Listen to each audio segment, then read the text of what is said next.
라는 설교 제목으로 이 시간 말씀 함께 나누겠습니다. 어버이날이 되면 유치원이나 학교에서 부모님들에게 꼭 감사 편지를 쓰게 합니다. 또 교회에서도 어버이 주일을 맞이하면 부모님께 감사 편지를 쓰라고 합니다. 예전에 유초동부를 할 때에 아이들에게 이런 말을 한 적은 있습니다. 한 달에 한 번 좀 그래 봐라 라고 했습니다. 제발 그때 돼서 하지 말고 한 달에 한 번씩 그런 편지 좀 써봐라 라고 말한 적도 있습니다. 아무튼 우리가 아이들이 어버이날이 되면 부모님께 편지를 쓰곤 합니다. 다 씁니다. 그런데 그 아이들이 항상 똑같이 하는 말이 있습니다. 그 편지에 보면 모든 아이들이 다 있는 그 말이 있습니다. 그거는 어떤 말일까요? 네, 맞습니다. 나를 낳아주셔서 감사합니다 라는 말은 절대 빠지지 않습니다. 저 나이쯤 되니까 빠지는 것 같지만 그 아이들은 절대 빠지지 않고 저를 낳아주셔서 감사합니다 라고 씁니다. 그런데 요즘에는 사회가 많이 병든 것 같습니다. 제가 어떤 글을 봤는데 이런 글이 있었습니다. 흙수저로 태어나서 제대로 날 키우지 못할 거면 왜 낳았어요? 라고 말하는 이상한 청년들이 있더라고요. 요즘 힘들어서 그런 것 같긴 하지만 집이 가난하고 힘든데 날 제대로 키우지도 못할 거면서 왜 날 낳았냐고 어머니에게 그런 말을 하고 글을 쓰는 사람들을 보았습니다. 부모님께서 생명을 주신 것으로도 감사하는 어린 시절을 잊어버리고 지금 내 앞에 가난과 내 문제가 안 풀리니까 왜 날 낳았냐고 이렇게 말하는 것 같습니다. 사회가 너무 병든 것 같습니다. 이와 같이 영적으로도 병이 들게 되면 제일 먼저 돌아봐야 할 것은 감사입니다. 예전에 믿음의 선배들 중에서 우리 목사님들, 장로님들, 집사님들, 권사님들께서 어떤 직분에 상관없이 영적으로 병이 들고 영적으로 침체가 들면 제일 먼저 돌아보아야 할 것을 감사라고 저희들에게 가르쳤습니다. 신앙생활을 해보니 영적으로 침체가 되고 병이 들면 정말 감사가 사라집니다.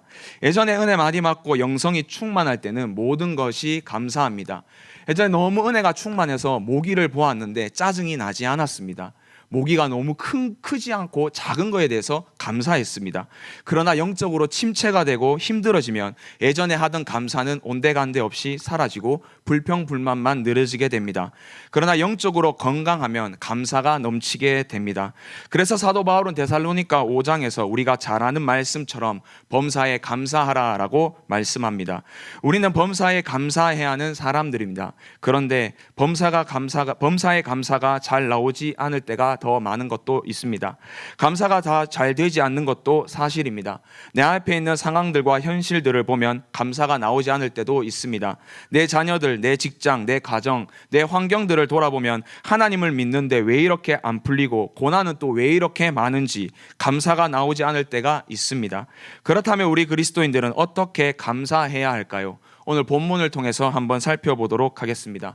먼저 6절에 보면 이렇게 사도 바울은 말합니다. 오늘 6절 말씀에 그러므로 너희가 그리스도 예수를 주로 받았으니 그 안에서 행하되 라고 말합니다.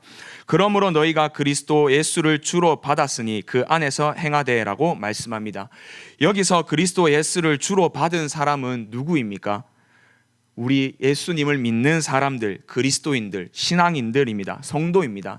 그러므로 사람들이 하는 것이 아니라 이 말은 예수님을 믿는 그리스도인에게 하는 말씀인 것입니다. 그리스도인들은 그 안에서 예수님 안에서 행할 것을 사도 바울은 6절에 말합니다. 예수님을 믿는 너희들은 이것을 행하라라는 것입니다. 예수님을 믿는 그리스도인이라면 예수님 안에서 행해야 될 구체적으로 7절에 말씀하고 있습니다. 7절 말씀에 그 안에 뿌리를 박으며 세움 을 받아 교훈을 받은 대로 믿음에 굳게 서서 감사함을 넘치게 하라라고 사도 바울은 말합니다. 예수님 안에서 뿌리를 박으라고 합니다. 마치 예수님의 포도나무 비유처럼 예수님은 포도나무시고 우리는 가지입니다. 가지인 우리는 포도나무이신 예수님께 꼭 붙어 있어야만 합니다. 포도나무이신 예수님께 붙어 있지 않으면 가지인 우리는 살아갈 수가 없습니다. 죽습니다. 그러므로 선택적으로 예수님께 붙어 있는 것이 아닙니다. 필수적으로 우리는 예수님께 꼭 붙어 있어야 합니다. 이 말씀처럼 예수님 안에 뿌리를 박아야 합니다. 예수님 안에 뿌리를 박으면 세움을 받습니다. 그리고 뿌리이신 예수님이 교훈을 알려주십니다. 그 교훈의 말씀은 이것입니다. 예수님을 믿는 믿음에 굳게 서서 감사함을 넘치게 하라라는 것이 지금 교훈입니다. 예수님께 뿌리 뿌리를 내린 믿음에 굳게 서서 넘치게 감사해야 합니다. 지금 사도 바울은 환경과 조건으로 감사하라고 하지 않습니다. 사도 바울이 우리 그리스도인에게 말한 감사는 예수님께 뿌리 내린 믿음으로 굳게 서서 감사하라라고 말씀하고 있습니다. 세상의 감사는 절대 그렇지 않습니다.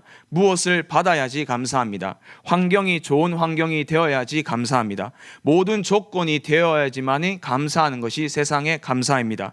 자녀들이 잘 되든지, 자녀들이 좋은 대학을 가든지, 좋은 데 취업을 하든지, 집값이 올라가든지, 병이 안 들든지 이런 조건이 있어야지 세상 사람들은 감사합니다. 환경에 의해서, 조건에 의해서 있는 감사가 세상의 감사입니다. 이런 감사는 그리스도인뿐만 아니라 세상 사람들도 최소한의 인간미만 있으면 다 하는 감사입니다. 하지만 사도 바울이 말한 감사, 그리스도인의 감사는 세상의 감사와 조건과 환경에 의한 감사가 아니었습니다. 사도 바울이 말하는 그리스도인의 감사는 믿음에 굳게 서서 하는 감사입니다. 그리스도인의 감사는 하나님에 대한 바른 교훈과 지식을 믿음으로 굳게 서서 감사하는 것입니다. 환경과 조건의 감사가 아니라 믿음의 열매가 감사인 것입니다. 구약 성경에 보면 감사를 가장 많이 한 사람이 누구일까요? 성경을 살펴보면 감사라는 말이 그렇게 많이 등장하지는 않습니다. 창세기에 보면 감사라는 말이 하나도 없습니다.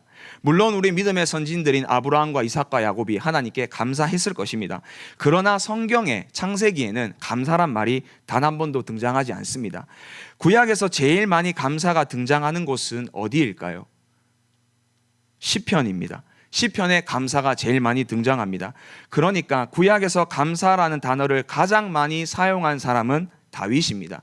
그렇다면 다윗은 하나님께 받은 은혜와 환경과 조건이 너무나 좋아서 감사하고 있을까요? 하나님이 왕도 만들어 주시고 가장 위대한 나라인 예루살렘과 이스라엘을 만들어 주셨기 때문에 다윗은 감사하는 것일까요? 아닙니다. 다윗은 우리보다 더 큰 환난과 고통을 겪었습니다. 이 시간에 다 살펴보지 못할 정도로 다윗은 환난과 고통을 겪은 사람입니다. 하나님의 명령으로 사무엘이 이새의 집에 찾아갔습니다. 그때 이새의 집에 사무엘이 찾아오니 이새는 모든 아들을 다 모았습니다. 그런데 다 모았는데 한 명 모이지 않았습니다. 그것은 누구입니까? 다윗입니다. 다윗은 모든 아들이 초청받는 그 자리에서 모이지 못했습니다. 홀로 양을 지키고 있었습니다. 막내 아들이 홀로 양을 지키고 있다는 것이 우리 생각으로는, 우리 상식적으로 맞지 않습니다. 막내는 그렇게 대하는 것이 아니라고 저는 들었습니다. 그런데 막내 혼자 지금 사무엘이 오는데 홀로 양을 지키고 있는 것입니다. 자기 집에 초청받지 못한 천덕꾸러기 신세 같은 것이 다윗이었습니다. 그래서 다윗은 시편 27편 10절에 이렇게 고백합니다. 내 부모는 나를 버렸으나 여호와는 나를 영접하시리이다 라고 말합니다. 다윗이 실제 부모가 자신을 버리진 않았을 것입니다. 그러나 자기 스스로 느끼기에는 고아 같은 유년 시절을 보냈다라는 것입니다. 다윗의 또 다른 고난이 많지만 오늘 저희가 살펴보고자 하는 고난은 다윗은 3명의 자식을 잃은 사람입니다. 부모로서의 가장 큰 고통은 자식을 먼저 잃는 고통이라고 저는 들었습니다. 자식을 먼저 보내는 고통은 너무나 큰 고통이라고 들었습니다. 다윗은 그 고통을 3번이나 겪은 사람입니다. 3명의 아들들을 먼저 떠나보낸 사람이 다윗입니다. 다윗은 우리아 안에 밧세바를 범하였습니다. 그리고 우리아를 살인교사로 죽였습니다. 지어서 안 될 죄를 지었습니다. 그런데 그때 밧세바를 범하고 나서 밧세바가 임신하였습니다. 이 아이가 솔로몬의 형입니다. 그런데 이 아이가 죽게 되어서 다윗은 금식하며 하나님께 기도했습니다. 그러나 결국 죽어버렸습니다. 다윗보다 먼저 죽은 첫 번째 자녀가 솔로몬의 형입니다. 두 번째 죽은 아들이 있습니다. 암몬이란 아들이 있었는데 이 암논은 다말을 범함으로 말미암아 다말을 책임지지 않았습니다. 그래서 그 다말의 오빠 압살롬이 암논을 죽였습니다. 두 번째 죽은 아들입니다. 또 다윗은 자신이 가장 사랑하는 아들 압살롬이 자신보다 먼저 죽었습니다.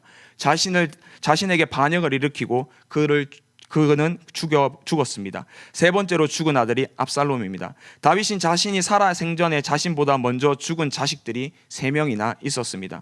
사랑하는 성도님들, 이런 극심한 고난과 아픈 환경을 겪은 사람이 다윗입니다. 그런데 다윗은 하나님께 가장 많이 감사하다라는 표현을 쓴 성경의 인물입니다. 다윗은 환경과 조건으로 감사하지 않았습니다. 하나님을 믿는 믿음으로 감사했기 때문입니다. 오늘 본문 사도 바울도 똑같습니다. 사도 바울이 지금 감사하라라고 말합니다. 감사를 넘치게 하라라고 말합니다. 이 골로새서는 4장밖에 되지 않는 4장밖에 되지 않는 짧은 성경입니다. 이 짧은 성경에 사도 바울은 7번이나 감사하라라고 말합니다. 지금 사도 바울이 너무 좋은 환경에서 벤치에 앉아서 햇볕을 쬐며 아메리카노 한 잔 마시면서 골로새서를 기록하고 있기 때문에 감사가 넘칠까요? 그렇지 않습니다. 우리가 잘 아는 것처럼 골로새서는 옥중서신입니다. 옥에 갇혀서 쓴 서신이 골로새서입니다. 지금 환경은 옥중인데 무엇이 그래 감사할까요? 없습니다. 환경과 조건을 보면 감사할 것 하나 없습니다.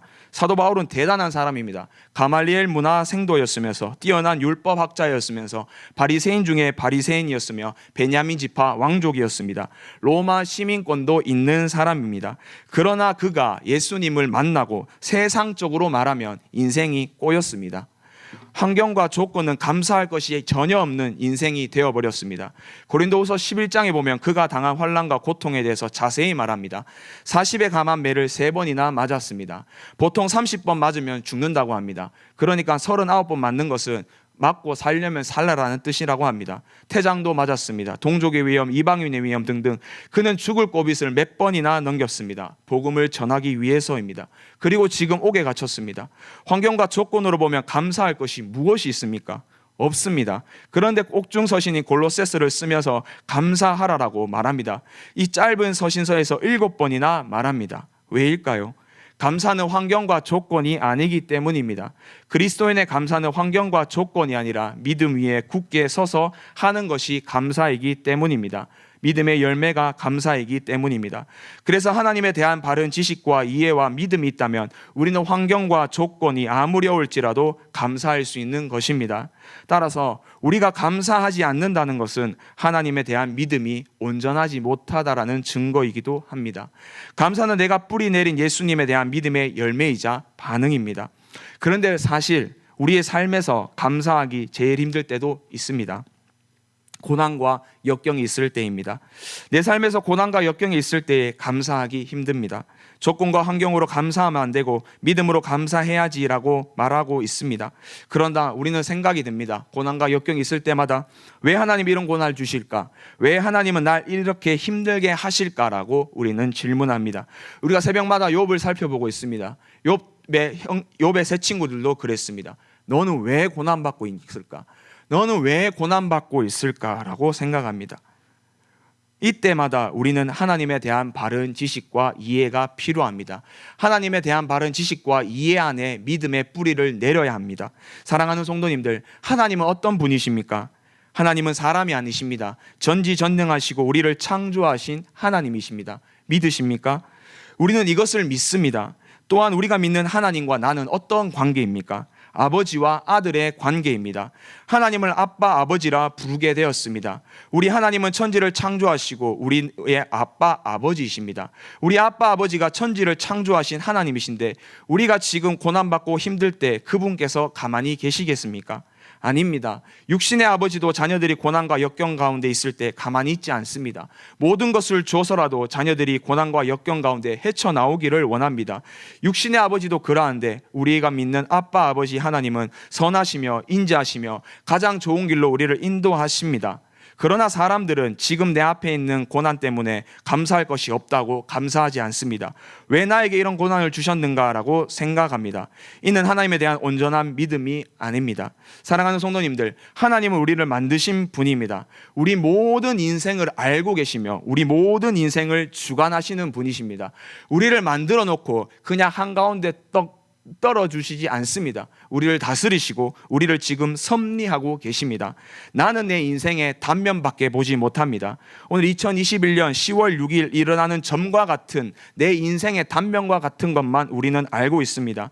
내가 감사할 곳이 하나 없는 고난과 역경 가운데 있을 때에도 우리는 그 시간 그때만 알고 있습니다. 하지만 하나님은 아니십니다. 하나님은 우리를 만드신 창조주 하나님이십니다. 내 모든 인생을 감찰하시고 내 모든 인생을 알고 계십니다. 그래서 그 하나님께서는 후회 없이 선택하십니다. 내가 감사할 것 없는 환경과 조건도 하나님께서 후회 없이 우리를 섭리하고 다스리고 계시는 것입니다. 그러므로 우리는 감사합니다. 민수기 23장 19절에 보면 하나님은 사람이 아니시기에 거짓말을 하지 않으시고 인생이 아니시니 후회가 없으시도다. 어찌 그 말씀하신 바를 행하지 아니하시며 하신 말씀을 실행하지 않으시랴라고 말씀합니다. 하나님은 인생이 아니시기에 후회가 없습니다. 자신의 아들인 우리를 가장 좋은 길로 인도하고 계신 것입니다. 그것이 비록 고난의 길일지라도, 감사할 것 없는 환경과 조건의 길일지라도 하나님께서 우리에게 주신 후회 없는 인생의 길인 것입니다. 나에게 인생길을 주신 하나님은 거짓말하지 않으십니다. 반드시 말씀대로 행하시는 하나님이십니다. 내가 믿는 하나님은 거짓을 하지 않으시고 후회 없으신 그런 하나님이십니다. 내 삶에 고난과 역경이 있지만 하나님은 신실하시고 거짓이 없으셔서 내 삶을 후회 없는 삶으로 인도하십니다. 그러므로 내가 지금 감사할 것 하나 없는 고난이 있을지라도 하나님을 믿는 믿음으로 감사해야 하는 것입니다. 이것이 믿음의 반응인 감사입니다. 이것을 욥은 알았습니다. 욥은 재앙과 같은 고난이 찾아오고 친구들과의 이야기 속에서 이런 고백을 합니다. 욥기 23장 10절입니다. 그러나 내가 가는 길을 그가 아시나니 그가 나를 단련하신 후에는 내가 숨은 것 같이 되어 나오리라 라고 말합니다.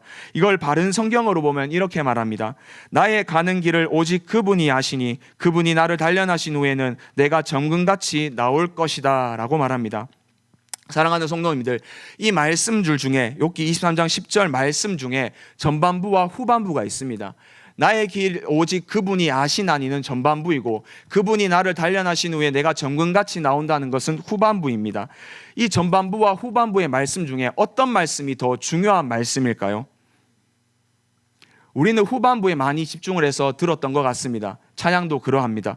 우리는 후반부에 집중합니다. 나를 단련하신 후에 내가 숨금같이 되어 나온다라는 말씀에 집중합니다.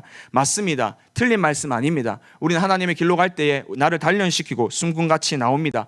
그러나 우리가 더 중요하게 보아야 될 구절은 그 앞구절입니다. 내가 단련되고 숨금같이 나오게 하는 대상과 그 길을 만들어 주시는 분이 정확히 어떤 분인지 알아야 되지 않습니까? 그분이 만약에 나를 악한 길로, 망하는 길로 인도하시면 따라갈 이유가 없는 것입니다. 그렇기 때문에 뒷구절보다 앞구절이 더 중요한 것입니다. 그 앞구절에 보면 내가 가는 길을 그가 아신다니 하라고 말씀합니다. 나의 가는 길을 오직 그분이 아십니다. 사랑하는 성도님들, 욥은 알고 있었습니다. 내가 지금 재앙과 같은 고난을 당했습니다. 하루아침에 모든 재산을 잃어버리고 10명의 자녀를 하루아침에 잃어버리고 하루아침에 종들도 잃어버렸습니다. 그러나 말합니다. 나의 길을 오직 그가 아신다라고 말합니다. 나의 길 오직 하나님이 아신다라고 말합니다. 나의 길 나는 모르나 오직 하나님이 안다라고 말합니다. 하나님께서 욥의 길을 아시는데 욥을 망하는 길로 인도하십니까? 절대 그렇지 않겠죠. 망하는 길로 인도하면 왜 욥이 단련하고 숨금같이 나온다고 고백하겠습니까? 망하는 길이 아니라 좋은 길로, 선한 길로 인도하시는 분임을 욥은 믿었습니다. 그렇기 때문에 나의 길을 오직 그만 아신다라고 말하는 것입니다. 하나님은 인생이 아니시기에 후회가 없으셔서 나는 길을 모르나 내 길을 선한 길로 인도하시는 분임을 믿었습니다. 욥은 그렇게 믿었습니다. 그 하나님은 선하셔서 나를 가장 좋은 길로 인도하심을 믿었기 때문에 내가 고난 가운데도 단련되고 숨금같이 나올 수 있다고 고백하는 것입니다. 내가 지금 환경과 조건이 감사할 것 하나 없는 고난과 역경 가운데 계십니까? 그러나 감사하시기 바랍니다. 욥의 고백, 나의 길 오직 그가 아시나니를 기억하시기 바랍니다. 우리 하나님은 나는 모르나 가장 좋은 길로 나를 인도하고 계시는 분이십니다. 나는 모르나 나를 가장 좋은 길로 인도하시는 선하시고 창조주 되신 하나님을 우리가 믿습니다. 그러므로 우리는 감사해야 합니다. 또 우리가 믿는 예수님은 어떤 분입니까? 예수님은 요한복음에서 자신을 가르쳐 선한 목자라고 말씀하셨습니다. 예수님은 우리의 선한 목자입니다. 우리가 주로 받은 그리스도 예수님은 선한 목자라고 자신에 대해서 말씀합니다. 우리는 예수님을 선한 목자로 믿습니다. 예수님은 나의 선한 목자시고 나는 예수님의 양입니다. 선한 목자는 결단코 양을 죽음의 길로 인도하지 않습니다. 양을 죽음의 길로 인도하는 것은 선한 목자가 아니라 삭군입니다.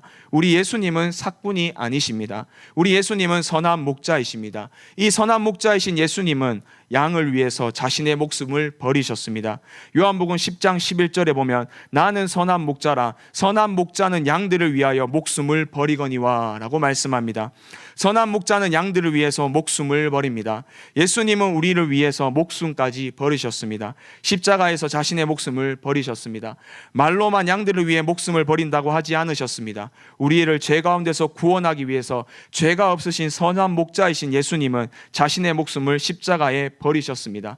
이것이 내가 믿는 예수님입니다. 내가 믿는 예수님은 선한 목자 되셔서 양인 우리를 위해 목숨까지 버리신다고 말씀하셨고 말씀대로 목숨을 버리셨습니다. 내가 믿는 예수님이 이런 예수님입니다. 그런데 내가 삶의 고난과 역경으로 감사할 조건이 없다고 감사하지 않으시겠습니까?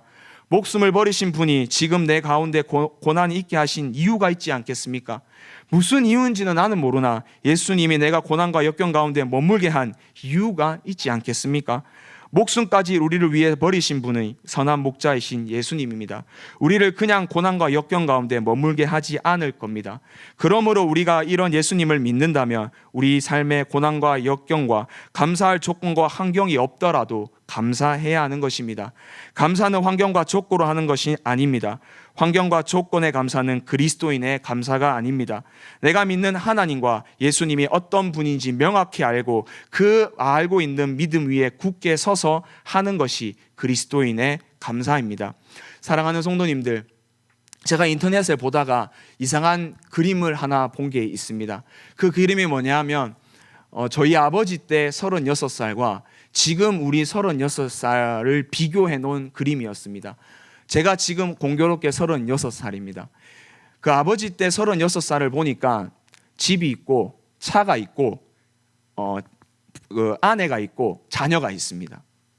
그 아버지 때 36살은요.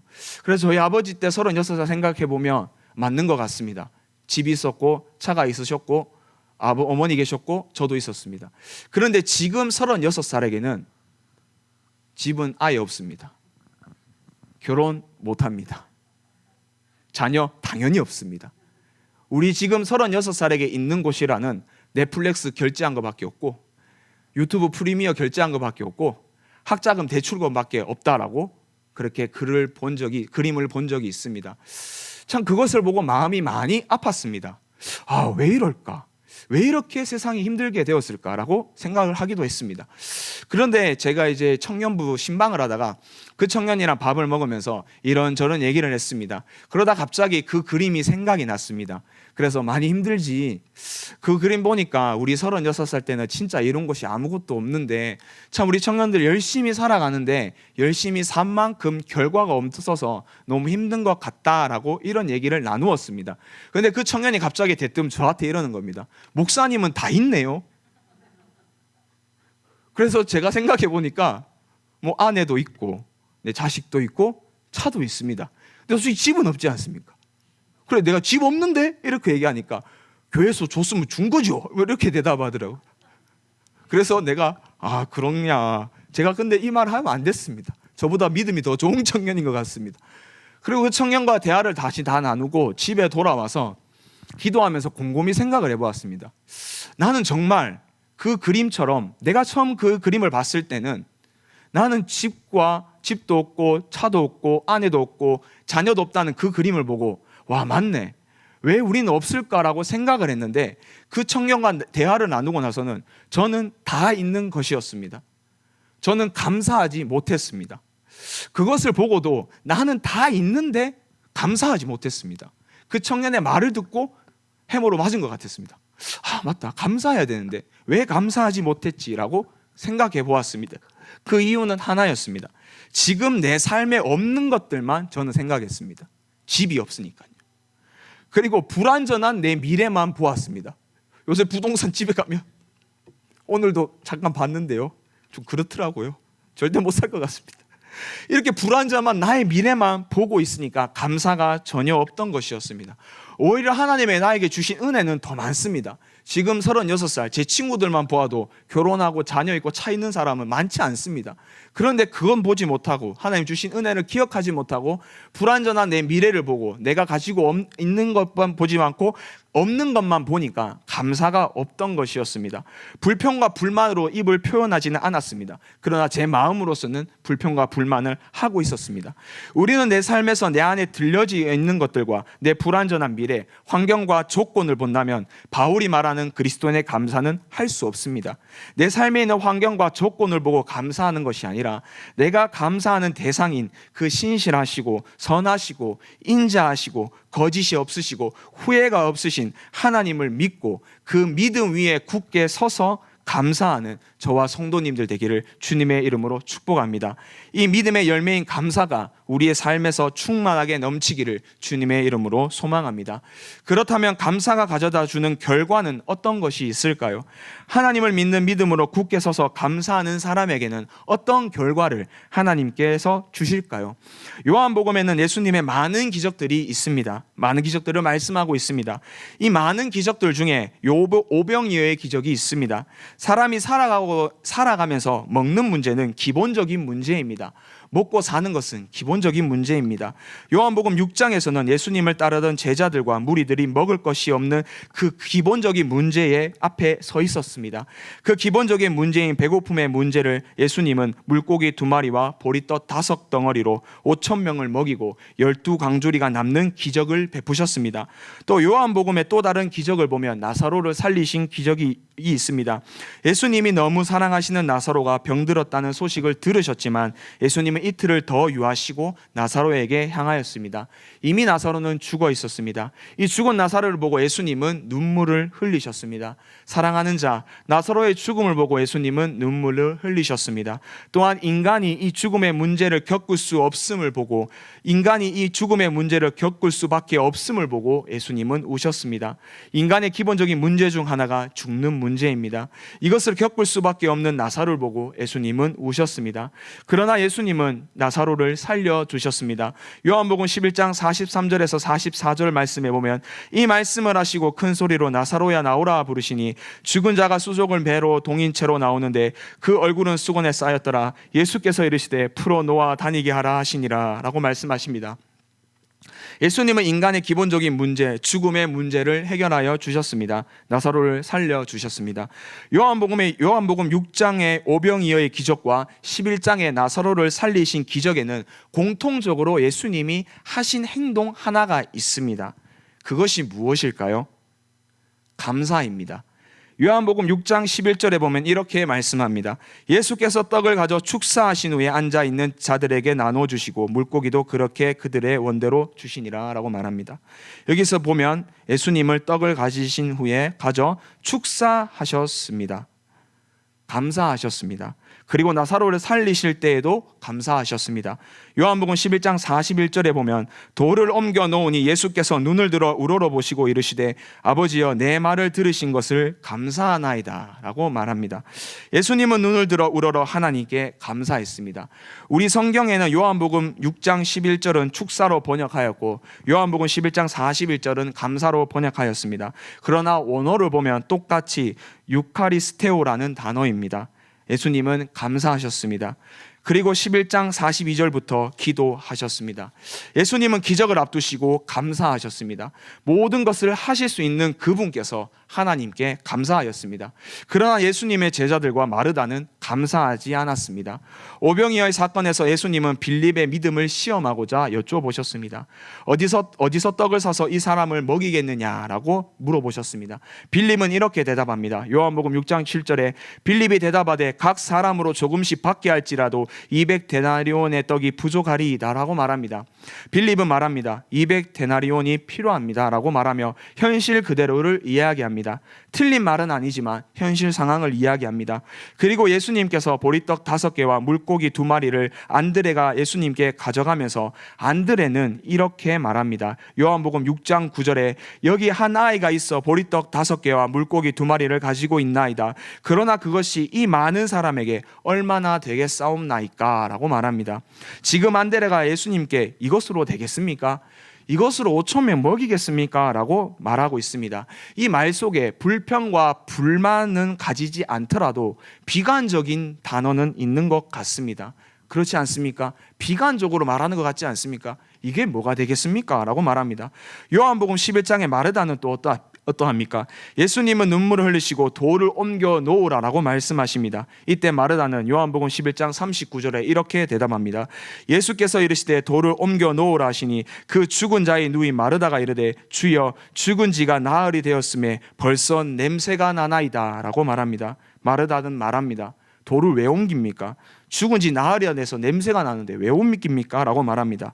이 마르다의 말 속에도 불평과 불만까지는 아니더라도 비관적으로 생각하고 말하고 있지는 않습니까? 되겠습니까? 냄새가 나는데 되겠습니까? 라고 말하고 있습니다. 이 상황이 좀 우습지 않습니까? 모든 것을 할 수 있는 분은 예수님이십니다. 예수님은 5,000명을 먹이고도 남는 기적을 베푸십니다. 예수님은 죽은 자도 살리시는 기적을 베푸시는 분입니다. 그러나 인간은 할 수 없습니다. 인간은 보리떡 5개와 물고기 2마리로 5,000명을 먹일 수 없습니다. 인간은 사람을 살릴 수 없습니다. 그런데 할 수 있는 예수님은 감사하는데 할 수 없는 인간은 비관적으로 말합니다. 기적을 베푸시는 분은 감사하고 계시는데 기적은커녕 자신의 인생조차 감당하지 못하는 인간은 비관적으로 말하고 있습니다. 예수님은 환경과 조건으로 감사하지 않았습니다. 이 모든 것을 하나님이 하실 수 있는 하나님께 대한 신뢰와 감사로 기도하셨습니다. 오늘 본문의 사도 바울의 말처럼 믿음에 굳게 서서 감사하셨습니다. 그러자 기적이 일어났습니다. 그러나 예수님의 제자와 마르다는 감사하지 않았습니다. 환경과 조건을 보고 현실에 무너졌습니다. 믿음에 굳게 서지 않았습니다. 사랑하는 성도님들, 환경과 조건에 의한 감사는 한계가 분명히 있습니다. 환경과 조건에 의한 감사는 영원하지 못합니다. 범사에 감사하지 못합니다. 환경과 조건이 사라지면 감사도 사라집니다. 아니, 오히려 사람들은 환경과 조건이 사라지면 감사가 아니라 불평과 원망과 비관만 늘어납니다. 그러므로 우리는 환경과 조건으로 감사하지 않는 것입니다. 우리의 감사는 믿음에 굳게 서서 감사하는 것입니다. 우리가 고난과 역경 가운데 감사할 것 하나 없는 환경과 조건이지만 감사할 때 하나님은 우리에게 기적을 베풀어 주십니다. 혹시 지금 내 삶의 고난과 역경으로 감사할 것 하나 없는 환경과 조건으로 살아가고 계십니까? 내게 없는 것과 무너진 것 때문에 비관적으로 생각하지 말기를 소망합니다. 오직 감사하시기를 바랍니다. 감사는 믿음의 열매이자 반응입니다. 그러므로 감사할 것 하나 없는 상황 속에서 믿음을 잃지 않고 감사하는 성도의 감사에 하나님은 분명히 기적을 베풀어 주실 것입니다. 우리 대구 동성교회 성도님들은 내 삶에 감사할 것 하나 없는 환경과 조건이지만 감사하여 하나님의 기적을 맛보는 성도님들 되기를 주님의 이름으로 축복합니다. 말씀을 맺겠습니다. 이 감사에 대한 설교를 준비하면서 애아를 많이 찾아보았습니다. 감사로 인해서 기적을 체험한 많은 사람들의 얘기가 인터넷 속에 있었습니다. 오프라 윈프리, 병이 나았다, 감사하니 안 잡히던 비행기가 잡혔다 등등 많은 얘기가 있었습니다. 이 많은 이야기들이 나의 이야기, 내 옆에 형제 자매 이야기, 우리 교회의 이야기가 되었으면 좋겠습니다. 그리스도인의 감사는 믿음에 굳게 서서 하는 것입니다. 환경과 조건이 감사할 것 하나 없을 때에 나를 사랑하시고 나를 만드시고 나를 구원하신 예수님을 똑바로 알고 믿는 믿음에 굳게 서서 감사하는 저와 성도님들 되기를 주님의 이름으로 축복합니다. 또 이 감사를 통해서 내 삶의 고난과 역경의 환경에서 기적을 일으켜 수많은 감사의 이야기의 주인공이 되는 대구 동성교회 되기를 주님의 이름으로 소망합니다. 기도드리겠습니다.